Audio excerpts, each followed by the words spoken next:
Salut tout le monde, c'est Lucas de Review Sport. Alors aujourd'hui on se retrouve pour une nouvelle vidéo, une vidéo très spéciale car aujourd'hui on se trouve au Handisport Open de Paris 2022.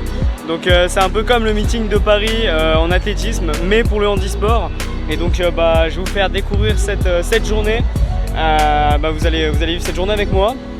Et puis c'est parti, donc on est au stade, attendez je vais vous le montrer, on est au stade Charletti de Paris. Et c'est un stade qui accueille le Paris FC actuellement ainsi que le PUC, donc le Paris Université Club. Bon, on va suivre cette journée de handisport tous ensemble et bien sûr dans la bonne humeur et puis c'est parti. Alors pour tout vous dire, pour vous donner un peu le contexte, donc ça fait 2 ans que l'Open, le Handisport Open de Paris n'a pas lieu et donc là actuellement il y a 700, à peu près environ 750 participants, 750 sportifs, ce qui est un record pour le Handisport Open. Pour le HOP on va dire ce sera plus simple et c'est trop bien parce que ça montre une autre image du handisport, ça permet une bonne visualisation et puis que ça permette au handisport de se développer. On rappelle en 2024 les Jeux Olympiques et les Jeux Paralympiques auront lieu à Paris. Donc ce HOP 2022, ce HOP 2022, donc il a débuté hier. Donc il y a déjà eu des courses hier, il y a déjà eu des remises de prix. Le deuxième point, c'est que comme je t'ai dit tout à l'heure, donc le handisport est à l'œuvre, le handisport est à l'affiche avec Paris 2024 dans 2 ans. Maintenant, dans 2 ans, c'est vrai que c'est dans pas longtemps. Et donc on espère que ces journées comme ça, ces journées de handisport, ça va permettre de montrer ça va permettre d'avoir une visualisation pour le handisport. Même en 2023 aussi, il va y avoir la Coupe du Monde de rugby fauteuil en même temps que la Coupe du Monde de rugby. C'est ça qui va être bien et c'est ça qui est bien pour le handisport et l'image qu'on a envie de montrer. Et donc c'est super bien. Et en plus, il y a pas mal de monde. Il y a des classes scolaires, il y a des groupes scolaires qui sont là. Et donc c'est top. Âgé à 4 m 14 dans ce groupe F40 féminin. Donc ici là il y a les filles qui vont faire le saut en longueur, qui sont en train de s'échauffer, qui sont en train de s'entraîner. Pour rappel aussi, dans le handisport il y a plusieurs catégories. Et donc là sur les féminines de catégorie D20, chaque catégorie va être différente, ça va dépendre du handicap, de son influence sur le sport.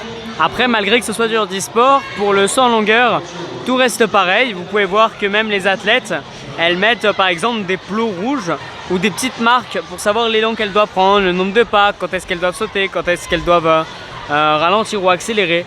Et donc ça montre quand même que certes, c'est du handisport, c'est des personnes qui sont en situation de handicap, mais qu'elles vont tout faire pour adapter le sport.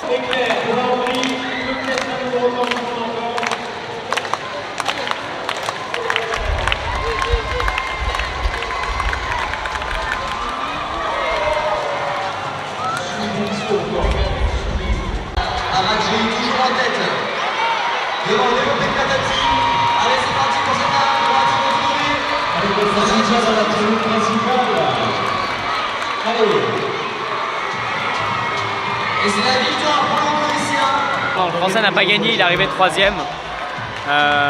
Il a fait une belle course sur le premier tour et sur le dernier 400, il a perdu un peu de temps, mais franchement, pas grand chose. Mais c'est dommage, mais franchement, il a fait quand même une belle course. Franchement, c'est bien. Mais dommage, il y avait un deuxième français aussi, mais il a pris un mauvais départ et du coup après il a été retardé. Il a été retardé toute la course et il a fait que perdre du temps. C'est dommage. C'est comme ça, c'est pas grave. Donc je vous ai parlé du saut en longueur, mais également il y a du lancer de poids qui a lieu ici à la HOP 2022. Et il y a 2 catégories de lancer de poids. C'est parti pour cette finale B du 800 mètres masculin T54. C'est parti très vite pour le Finlandais. Et pour également qui parvient à résister tout au long du virage, qui va bientôt sortir. Bon, on est un peu beaucoup resté au niveau de la piste de saut et on va aller voir un peu là ce que ça donne le lancer de poids. Parce que ça a l'air d'être intéressant. Et puis tout à l'heure il y avait pas mal de records du monde qui étaient battus. Donc on va aller voir ça tout de suite. Donc là juste devant nous on a le lancer de javelot. Et juste à côté donc il y a le lancer de poids. Et le lancer de disque également. Donc ça fait lancer de disque, lancer de poids au milieu, lancer de javelot à droite. Franchement c'est aussi de belles compétitions parce qu'on suit beaucoup la piste, on suit beaucoup le saut en longueur, mais au milieu du terrain quand même il y a une belle bataille pour la première place et franchement c'est sympa. Donc là on a Dimitri Pavadé. Le natif de la rue. Il s'élance, c'est parti. Il prend encore plus de vitesse, il saute. Oh, quel saut! Et la planche est belle.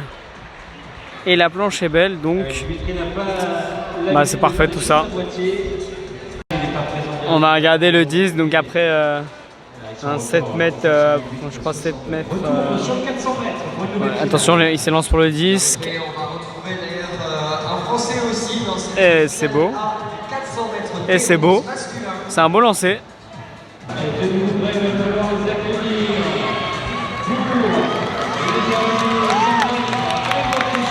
On va regarder la dernière course de la journée avec le 400 mètres homme final dans la catégorie T11. Allez, on va revenir sur le 400, mais pour le moment il est en bout de piste, c'est le grec Stylianos Malakopoulos. 400 le saut de Malakopoulos. Et Gauthier Mafouda qui produit maintenant son effort, qui va tenter de revenir sur l'Espagnol dans cette dernière ligne droite. Et pour l'instant c'est trop fort devant, ça continue de pousser bien fort sur les jambes, ça finit très bien ce 400 mètres. Et c'est un temps canon qui vient de se faire. Un super temps, international 50. En tout cas vous pouvez voir que dans le stade Charletti ils ont mis plein d'installations pour pouvoir montrer ce qu'il y a ici à Paris comme sport paralympique. Donc on peut voir, ils montrent du basket fauteuil, on peut voir basket fauteuil, il y a de l'initiation au basket, après il y a aussi du tennis de table, le stade qui est sur notre gauche, et donc après aussi ils ont fait un centre, ils ont fait un peu un village à l'extérieur du stade où il y a des tentes. Il y a des tentes handisport, il y a des tentes avec les partenaires, donc la Société Générale, donc on peut voir ici. Il y a des tentes avec EDF aussi, parce que c'est un des grands partenaires. Et puis après il y a de la découverte, de l'initiation, donc on peut voir un peu l'extérieur du stade là. Voilà. Magnifique stade Charletti. Et voilà, c'est la fin de cette vidéo. J'espère que ça vous aura plu, que ça vous aura permis de découvrir le handisport et en particulier l'athlétisme handisport. N'hésitez pas à me dire en commentaire si vous souhaitez découvrir d'autres handisports ou même d'autres sports en général. J'essaierai de m'y rendre avec plaisir.